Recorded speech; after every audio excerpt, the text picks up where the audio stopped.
Well, hello, and welcome to another Discover Headless Tech interview from headlesscreator.com. I am Marcelo Lewin, the Headless Creator.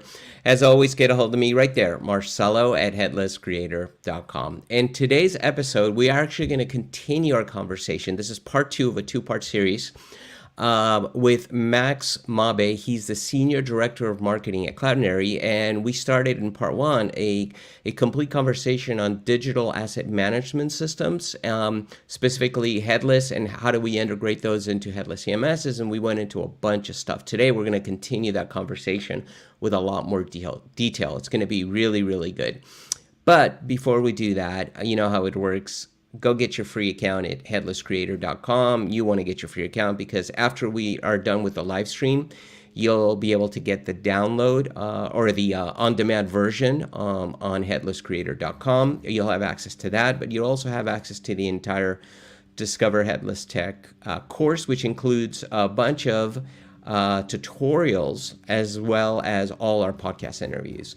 And then, of course, you'll have access to basically everything else on the site, including a bunch of courses, Content Modeling Weekly, our weekly tip courses. We have tons of Headless CMS courses.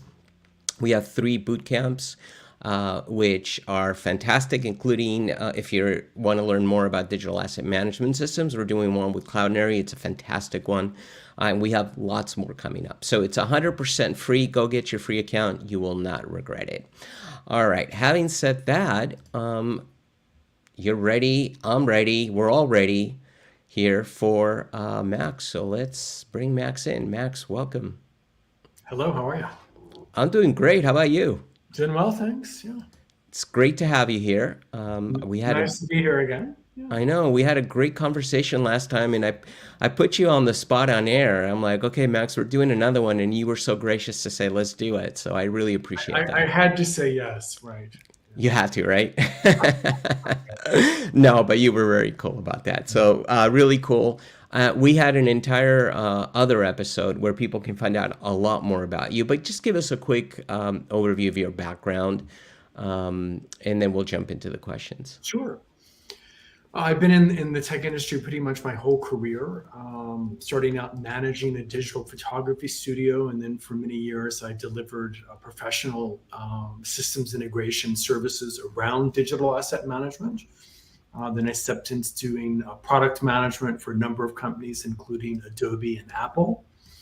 And then I moved into the marketing sphere, and I've been doing marketing for the last few years and wound up at Cloudinary, where I'm doing primarily marketing for our digital asset management solution. Yeah, and you're also very technical. I mean, you get into the nitty gritty of stuff. So I do, yeah. So I'm a little bit different from perhaps a generalist marketer in that I've had a kind of a deep dive into the technical aspects of not only creating software, but delivering in technical services and doing work on Windows and Macs, servers, desktops, things like that over the years. So yeah, a fairly bit of knowledge, both on how you might use these solutions and how you might understand the underpinnings and configure and set them up as well. Right. And also what I like about you is that you are a user of these systems as well, right? Managing media assets, managing photography, all the stuff that you've done. So it's the perfect combination of that marketing with the technical, with the end user in mind. I mean, that's why it's so critical for people to listen to this podcast interview. I would say too, one of the good things about Cloudinary is not only do we make software, but we also actually use our own software to run our business. So we're using our programmable media suite of products to run everything that we do. Everyone's using the DAM on a day-to-day basis to run the solution as well. I've worked at several companies in the past where you create software that you're not using yourself. So right. I bring that up because it may seem shocking to many, but there are lots of organizations that create software, but they don't necessarily use it on a day-to-day basis, which I think it's important to be in there every day. Yeah. And one final push, and let's jump into the questions. But we're actually doing a digital asset management system bootcamp with you guys, and you're going to be on one of the lessons, I think, talking about video formats, right? Because we get into the nitty gritty of everything, not just DAMs, but also video formats, image aspect ratios, just a bunch of stuff, and you're going to be on that. So I'm looking forward to that. That should be all right. Yeah, it'll be very interesting, and you're going to be a great presenter on it. But let's jump in. Real quick summary on the last one we spoke about dam systems, which I love saying that constantly. It's just so fun. You can actually say that dam systems, and headless CMS. So real quick, the difference between a digital asset management system and a headless digital asset management system. Well, it's kind of in the title, right? Digital asset management is a UI-based way to work with assets and manage assets, typically used by what I would call a business user, someone who is not or potentially required to be technically savvy. So they're using the UI experience to get things done during the day. The headless piece is really a way for you to distribute those assets and tap into some of the functionality of the digital asset management solution through API calls, or potentially widgets or SDKs, either to feed or integrate into CMS or PIM solutions, or to power applications or apps that you're creating as well directly from the DAM store of assets and metadata using API calls. Right. And that's really important, right? Because then you can integrate that with other systems, whether it's a headless CMS system or like a PIM or other things like that. Exactly. So it gives you access to all of those assets. I think the way I would think about it is traditional DAM is for our non-technical business user through the UI. Headless DAM is geared towards our developers that are working either with SDKs and or APIs and widgets to bring those assets to other applications and other experiences. Yeah. So bringing those assets to other applications, we have like production assets and we have delivery assets, right? So I guess one user of production assets would be bringing those assets into, let's say, Photoshop. In Photoshop, so they don't have to leave Photoshop, right? And then the other one would be bringing it into, let's say, Contentful for content authors to be able to publish that, right? Exactly. You're right. So I think primarily when we think about creative applications, pretty much every DAM provider, including Cloudinary, has a kind of Creative Cloud connector.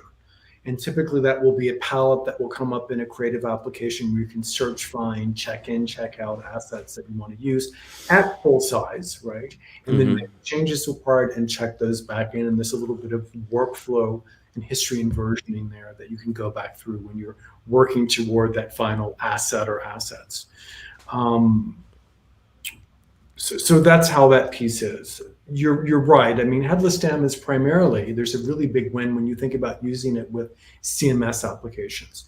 Let's say that you're in WordPress, for example, and that's kind of the application or the web interface that you're in all day, every day when you're creating content.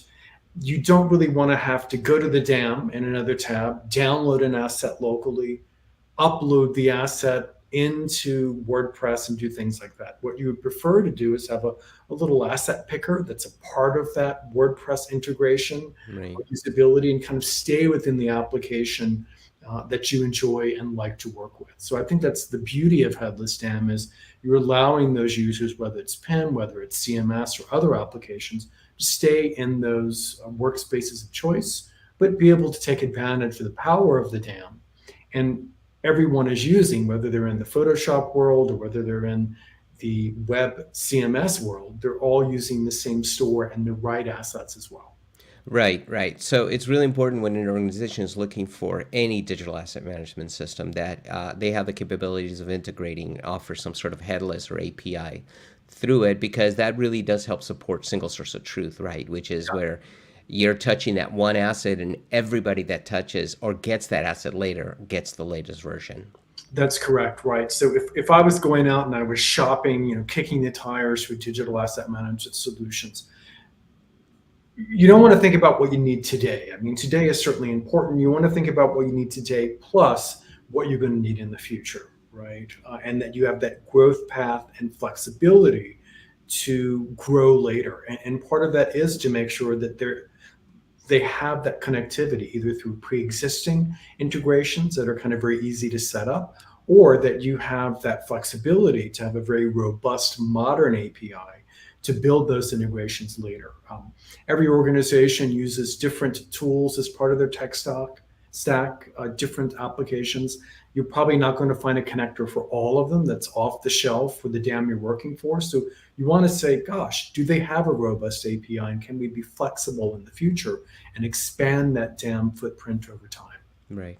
So let's get into a little bit of the details. Tell us about an architecture of a general headless digital asset management system. What are the parts involved? What are the moving parts Sure. that somebody implementing a system, regardless of which system it is, should understand, should know, and what kind of knowledge does a person in an organization need to implement a digital asset management system? I think it's a kind of a multi-answer piece. Certainly, every DAM is a little bit different as to what they may offer as far as connectivity.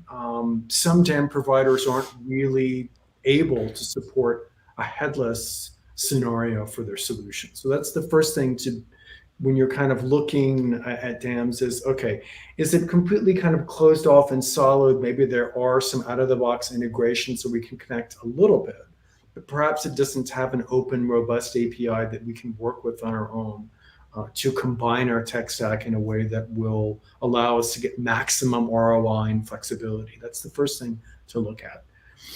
I'll talk about Cloudinary's DAM because obviously I'm from Cloudinary and I understand it the best. With our DAM, there are a few ways to interact. Obviously through the UI, which is not our headless use case. But if you want to go in the headless route, there are a few routes to go there. We have a very robust REST-based modern API, probably the most robust API available in the market as far as headless DAM is concerned. It's very, very well documented. So again, if you are looking for a DAM that you want to connect in a headless manner, good API, modern REST API, well-documented API is really, really important. If the documentation doesn't tell you how to use the API, it's really going to be a struggle to get the maximum value out of that. So those are a few things to look for. The other piece is, as far as connectivity, is widgets, right? Widgets are typically ways in which the software manufacturer has kind of packaged up some of the functionality of the DAM that can be delivered by an API call either to a web-based application or to a mobile application as well. And you may or may not want a widget, but if there are widgets available and some of that work has already been created for you, it makes it easier for you to place that experience into your headless workflows. I would also think in this way as well. They may have a widget available that maybe isn't exactly what you want, but it has the bones there for you, and you have the ability as a developer to customize it or brand it or change it to what you may need. So think of it as maybe starting at 90% or 95% and maybe doing 5% of that customization yourself versus starting at the very bottom with no widget and having to build that completely for you. An example of that is kind of an asset picker, right? One of the important parts of any kind of headless DAM is being able to see the assets, define the assets in search, and to ultimately place or drag those into where you want to use them. So if that's already out of the box for you, it's a lot less work for you to do in that regard. Otherwise, you've got to build it all yourself. Right. Again, that's why the API documentation is really, really important. Another part of that tool, so we've got the API calls, we've got potentially some widgets. SDK support, I think, is important, right? If you're working in .NET or Node.js, you want to make sure that those are supported, right? So you're going to want to kind of have a checklist to make sure that your SDKs are supported in a way that works for you.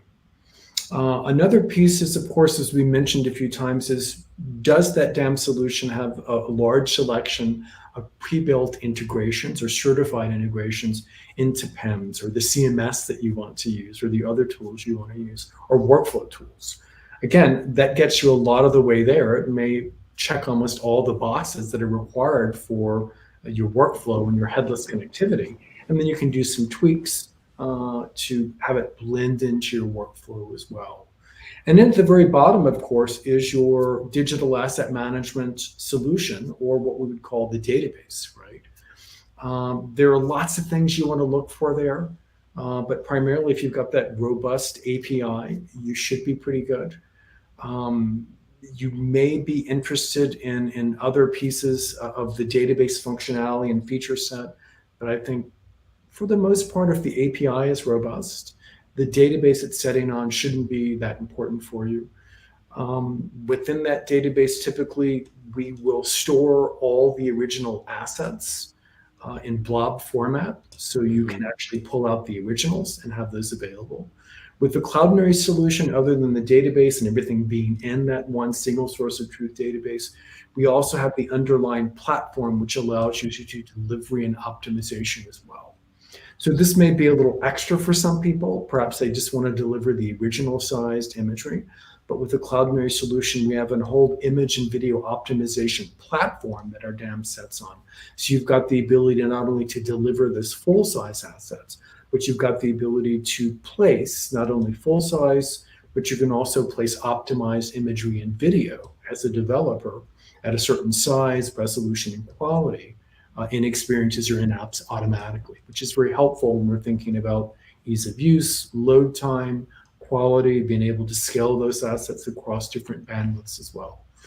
Very Be- long-winded answer, and hopefully, No, no, no, no, no, because those are all the parts. I would add a couple of things. Number one is cloud versus hosting, right? Some companies may need hosting, self-hosting, let's say. For example, I'm thinking of studios, movie studios, right, that are working on the latest, Marvel movie, let's say, and they don't want anything out there, right? They're very, very strict at that. So that's something that people should look at. I would argue. What's your thought on that? agreed. I mean, certainly, very private companies, or I can think of some cell phone companies or phone manufacturers that are very kind of secretive, right? Right, right. Imagine an iPhone 15 out there, right? They wouldn't Exactly. want that, So right? everything needs to be on site, right? Hosted internally or in their data centers versus a Right. SaaS-based solution that is publicly available or could potentially be hacked. So I would agree with you. Certainly, if you're doing lots of product launches, if you're a government agency, you probably want things to be a local or in your data center under your control. And that is something that you're going to want to look at. Most of the DAM solutions in this day and age are SaaS based, right? And they are hosted in kind of a multi-tenant environment. Hmm. You may have the opportunity to have a single tenant where you may pay a little bit more. But again, that's not going to be in your DC or distribution or data center. It's going to be in a public cloud where you may have some security concerns, though Amazon and others and have very good security. That still may be something that you want Right. to look into. Yeah. Not all dams, will allow you to have a local instance or something running in your data center, but most have the flexibility to allow that. But I think that's something you should be aware of and understand prior to start looking at a company that can only offer self-hosted, let's say, or only offer Agreed. SaaS. Yeah. Agreed. So, And I so would say most DAM providers are SaaS based. right. They're Most all everybody is SaaS based today. Most everybody is Yeah. SaaS based. Again, most of them have either multi-tenant. Some will give you the option to have a single tenant instance where you're not sharing any resources with another. And most will allow you to kind of take an instance of their software and run it locally as well if you have some security concerns that might prohibit you from running in the Right. cloud. Yeah. Cool. So let's talk about, you mentioned workflows. I want to add to that permissions, user permissions, groups, things like that. Explain to us what are workflows, what are some things we should be looking at, like from a user's perspective, from a digital pipeline perspective for workflows wise. Mhm. And then what other things should we look at from security, like group permissions, user permissions, things like that. Yeah. Yeah. So just to explain kind of what workflows are in the digital asset management world, it's what it sounds like, right? It's the ability to take a source asset and bring that asset from a creative tool into the dam, collaborate on that back and forth, get approvals, get sign off, go through copywriting, go through any kind of other processes that are required. And out the end, when you go into an experience or a website or an app, you have a final asset and everyone has kind of agreed to that piece. Workflows can be really easy. A workflow could just be, hey, I need to bring a file from my desktop or creative app and place it in the DAM. That's all I need. Or it could be, we're working up an asset or a video, and we may start with a longer video, and we may take multiple edits and versions and tracking and back and forth commenting to eventually get to a final asset that we will then want to deliver as part of our workflow to multiple channels or properties. That could include the website. It could include a secondary sub-brand. It could include TikTok. All the social media channels as well could be part of that very complex workflow. And the people involved in that workflow process could be internal in your network, or they could also be external partners that might need to sign up. Like agencies or... Exactly, right. Production agencies or third-party Right. brands that are also kind of have kind of a part of this work as well. And I bring that up because it kind of brings us into this idea of security and groups and sharing. And how does that work? So like any other system, whether it's a CSM or a PIM system, DAM can have very granular permissions. Everything from who can sign in, who can't sign in, when they sign in, what assets they see, what tasks they can complete or not complete once they're in the solution as well.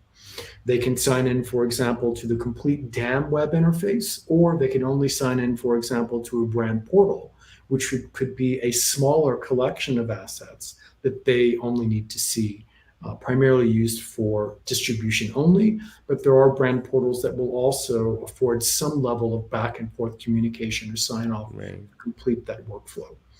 Every DAM, every modern DAM has connectivity into single sign-on.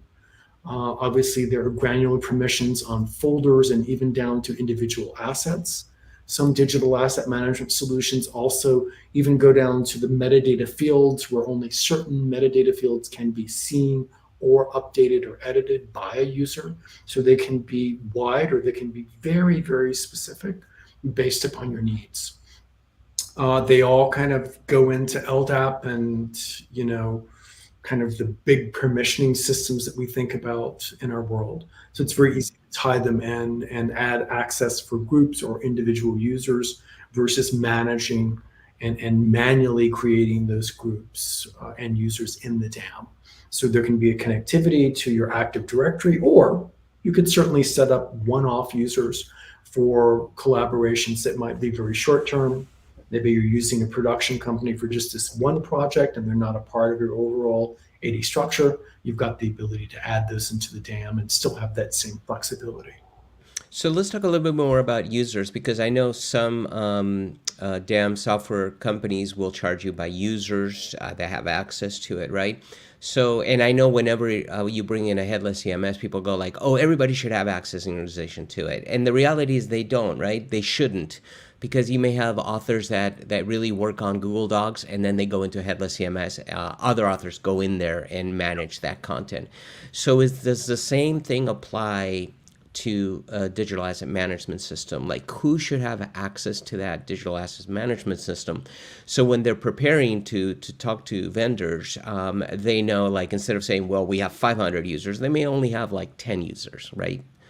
Everybody else works off on a different system. So I would say as far as licensing is concerned, every kind of DAM creator or company kind of has a slightly different flavor. Some are based on types of users, right? Let's say that you need 30 admin users that can do everything in the solution. Mm-hmm. And maybe you just need people that are standard users or readers. Maybe you need 40 of those, right? So based upon what you need in your organization, there'll be some pricing associated per user. There will also probably be some pricing around storage, right? Those are typically the things. Number of users and storage will ultimately decide what the price will be. On the other side of it, there are some people that are only charging, for example, Cloudinary. We really only charge for storage and transformations, and the number of users you have and how you manage those users are kind of up to you, right? Which is a more flexible way of working, because it's very difficult to kind of put a stick in the sand at a certain time and say, well, From now until the end of time, we're only going to need 4 users, right? And Mm-hmm. 2 of those will be admin and 2 of those will be users. That will change over time. Also, you have people that will need access to the digital asset management solution, all of its functionality on a daily basis. And you'll also have a pool of contributors that might be third party or people that are occasional users internally that just might want to use the DAM to search and find and pull down the latest logo or the latest PDFs or the latest assets for campaigns, but they never need to go in and actually use the full features of the DAM. Right. That typically is touched on in the idea of a brand portal. So the brand portal is just a website that allows you to select one or more assets that you would like to have on the brand portal. And it's a very simple interface, right? So I bring that up because you may purchase a system and you may get 10 users of varying levels and storage, but you may have 500 or 1,000 users that will be looking at your content through this brand portal interface. And typically you'll say, okay, for the core DAM, we need X number of users. For distribution and collaboration through the brand portal, it's a larger number of people. Maybe we need 500 to 1,000, and then we'll pay a set price for those users as well. Yeah. So that's typically how it works in organizations. Those occasional users where you want to make sure they're using only the exact assets will come through the brand portal. For people that are using Creative Cloud applications or that are working in the DAM daily, they'll be using the main interface of the DAM, and they'll be kind of more robust accounts with more abilities. So I think, I'm sorry, go ahead, finish your thought. Does that make sense? Yeah, no, totally, totally. So to recap, I mean, organizations should really be making a list of the users they're going to be accessing, and admins, the authors, the creators, the viewers, users, but also developers, right? Yep, Developers will need accounts. So it's important to start making a list of these people. What kind of access are they going to need? So that way you can, depending on the licensing agreements you have with whatever company you go with, right, you're going to know exactly what's going on there, at least to start the implementation. And speaking of implementation, like who should be in a team that implements a digital asset management system? It's the $1,000,000 question, I think. It's something that I think all organizations struggle with to some extent. It certainly isn't something that one person sets up, right? As the size of digital asset management collections and the number of digital assets have grown over time, we need more and more to run our businesses, no matter what products or services we're selling. The interest in digital asset management has expanded through organizations. So, where it started out as the creative team that needed some way to manage digital assets, it's really exploded through the whole company. Everyone from corporate marketing to development to e-com to front-facing and sales organizations also need digital asset management access, right? So you could really say that all of them need a seat at the table when you're kind of configuring and setting up and even choosing a digital asset management solution to some extent. So you want to make sure that you've got good representation from the core creative team, what we call the content operations team. Those are people that are actually scheduling the assets and making sure that they're pushed out on the right day, that we're hitting those deadlines, and that they're going out optimized to all of our channels and properties. You certainly want to have someone from the IT organization involved when you're planning and setting up the DAM and who needs access. You certainly want someone from the e-com portion or the outward facing component of your business to be involved in that setup piece as well. They won't all have the same kind of level of authority as far as making decisions when you're setting up, but it's important to understand everyone's needs and uses. And I would say where I see a lot of organizations falling down here is, one, not having a right cross-section of people involved in that setup, but also setting very grand goals at the beginning, right? It should really be an iterative process. We're going to start small. We're going to cover our bases and have one milestone that we hit. Then once everyone's comfortable, we're going to go to the second milestone and the third milestone. Sometimes people try to do it all at once. We're going to replace everything overnight with this new DAM system. Everything's going to be perfect. It doesn't work well that way. Digital asset management is somewhat of a best guess to set up. And over time, you make discoveries, you become more comfortable with the solution. Then you start making additional changes, bring in other team members as well, and you grow the solution throughout the organization.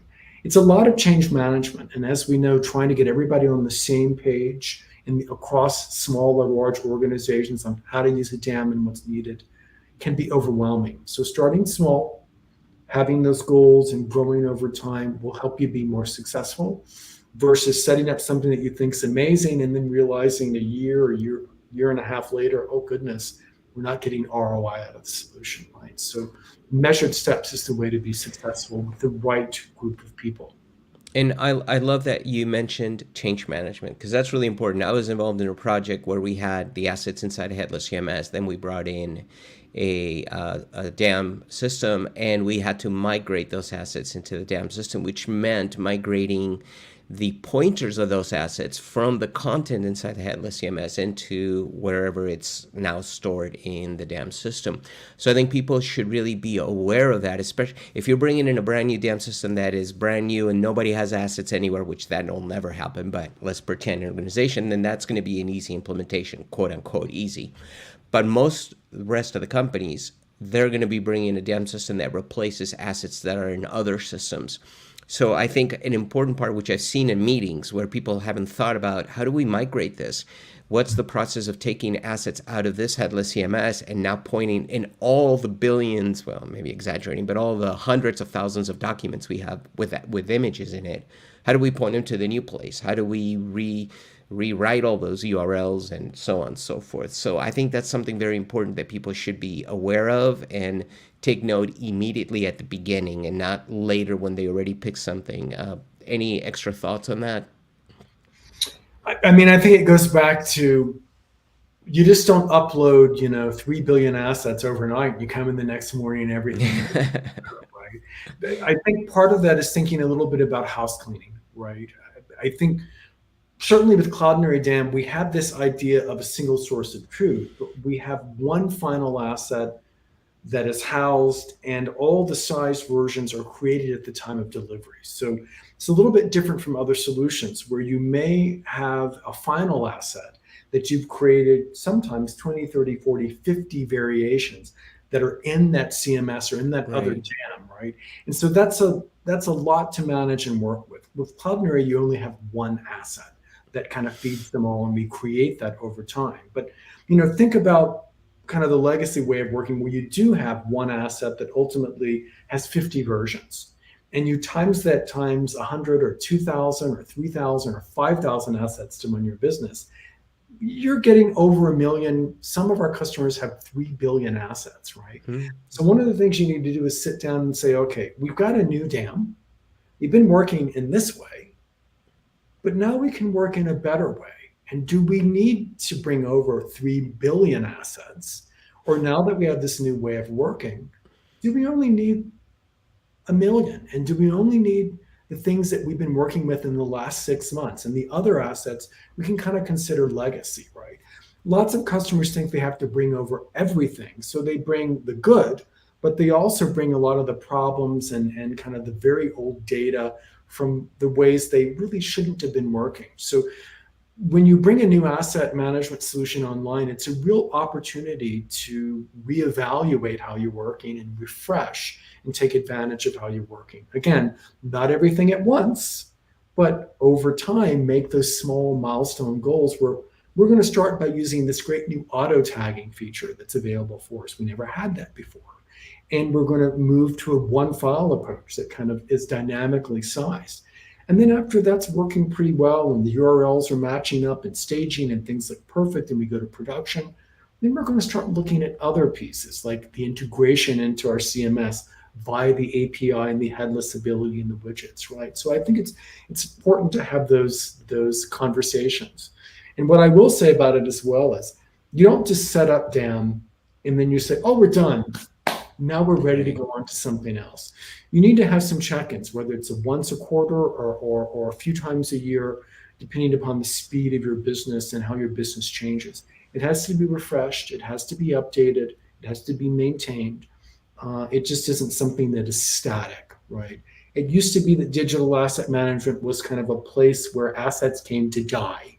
When they were done, you threw them in the asset manager, and maybe when you needed them, you would search on it later. Much, much different these days. These systems are living, breathing, powering lots of different content, and they have to be maintained in a much more regimented way than in the past. Yeah, yeah. I would like to add that maybe when you are migrating, we've done this in previous projects. Sometimes you just have to get out of another system for whatever reason it may be. I Mhm. just have to get out. So we have 10 billion assets or whatever it may be. We need to move them out. So one of the strategies that we use is we created a segregated environment where we just moved the same, I was going to use a bad word, but I'm not going to use it. The same bad stuff they had there, and then put it into the new system as bad as it was, but segregated. And then slowly start cleaning up things, and the web pages we'd slowly migrate into that new environment. But at least everything was there. And so that's one way perhaps to migrate quickly, get out of whatever system you need to get out of, because that happens a lot in organizations, right? For whatever licensing agreements or whatever they have, they're out. But yeah, don't just, like you said, don't just throw it in there into the new system and then say, okay, we're done, because now you're doing the same thing as you did before, Yeah. and you're not going to get any of the benefits, You're not breaking the bad habits. And I think that right? moving from one solution to another, moving over assets, is not necessarily a fast process, right? When Right. you're thinking about 3 billion assets in varying size, some of them could be multi megabyte original TIFF files or PSD files. Those are going to take a while to come over. You would probably want to look at a solution, or hopefully pick a solution that has some kind of accelerated upload. If you're doing something that's SaaS based, a lot of DAM providers will allow you to send a good old fashioned hard drive to them, and they will do the upload for you in their data center. So those are something you may want to look into if you have a large number of assets that needs to be migrated as well. Yeah, totally. People implementing dam systems, and by the way, I'm not going to put you on the spot again, but we could do a part three, but we're not going to do it. Don't worry. I'm not going to put you to it because I still have more questions, and we're at 30 something minutes already on this, which is flying by. But what knowledge should the implementation team have? Do they need specific technologies they should, I mean, besides, for example, if they go with cloud and area, whatever other dam system, they need to understand that more. But what other knowledge do they have and bring to the table, the implementation team members? So the implementation team, it depends on what parts you want their help for. If you're looking for someone who's going to have the skill set and understanding of how to do workflow investigation and discovery, and help you kind of translate how you are working into working with the new solution, then you're going to want to find an integrator who is experienced in digital asset management workflows, and figuring out metadata structures and setup, everything to kind of make sure that you're getting the most out of the solution. That's one part. Certainly there's the technical aspect as well. If you're looking for someone to help you migrate assets into the new solution, set up the metadata, and you're looking for someone who can help you integrate that into CMS or other headless delivery channels, you're going to want a different skill set of abilities, right? I would say that most people that are looking to work with headless DAM are probably have some development expertise internally.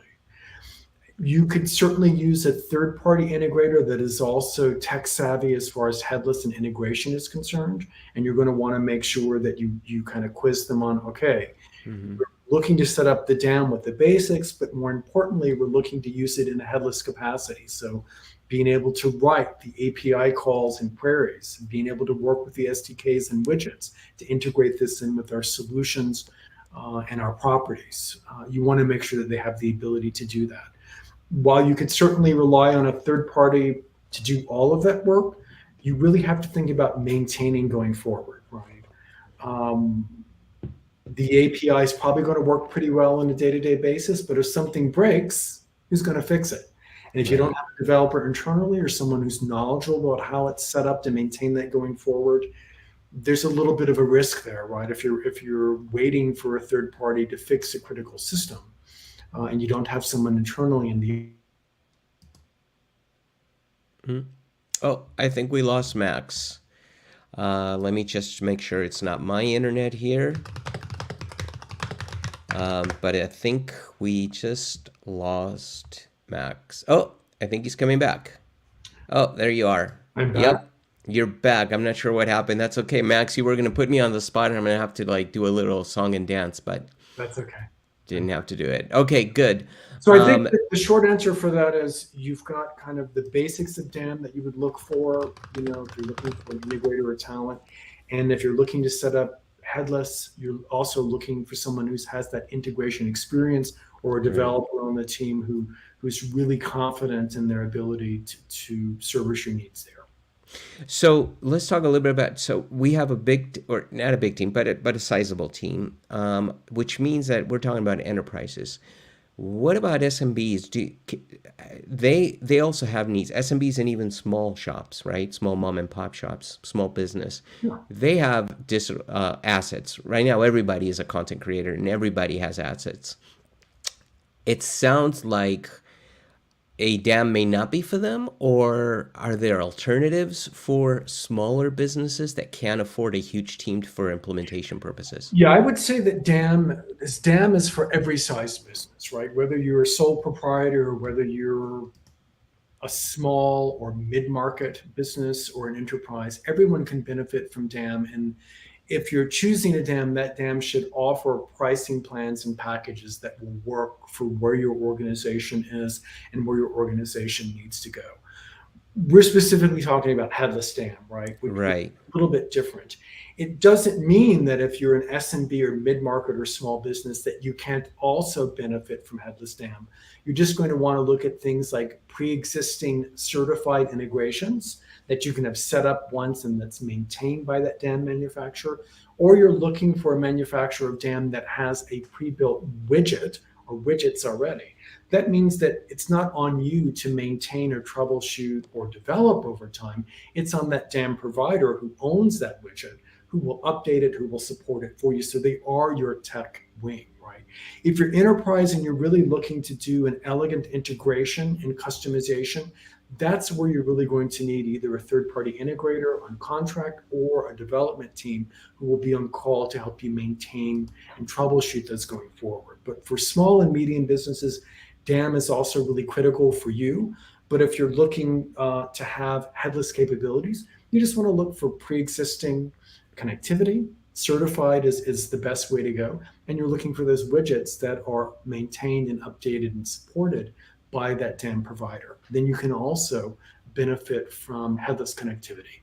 Right. Those are really good tips. So that means that they're gonna have less customization, obviously, because they don't have the team to support all of this customization. But if they have enough of those templates and widgets that are just already done, they can implement DAM and get some of those benefits that large organizations have. The way I think of it is, regardless of the size of your business or your budget, if you're doing your homework, you're looking at what's available with DAM providers, there's no reason why you can't do some of the same things that very large enterprises are doing and do them very well and not have to spend additional money on hiring developers or having people on contract. Yeah. Yeah, totally. All right. And by the way, your internet is kind of freezing. I think the internet gods are telling us that we should start closing up the interview. One last question. Well, it's two parts. First of all, how does AI machine learning come into play with digital asset management system? And finally, what's your thought on the future of DAMs? So primarily, AI is being used in digital asset management in most solutions in the idea of automatic keyword tagging for assets. So that's kind of the entry level feature that most DAMs have. For a very, very long time, one of the biggest problems with digital asset management was making sure each asset had meaningful metadata.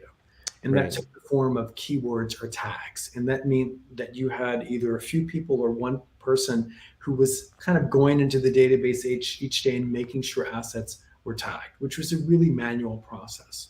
So several years ago, AI kind of hit the scene in DAM, and now almost every digital asset management solution has a form of automatic tagging or keywording powered by machine learning.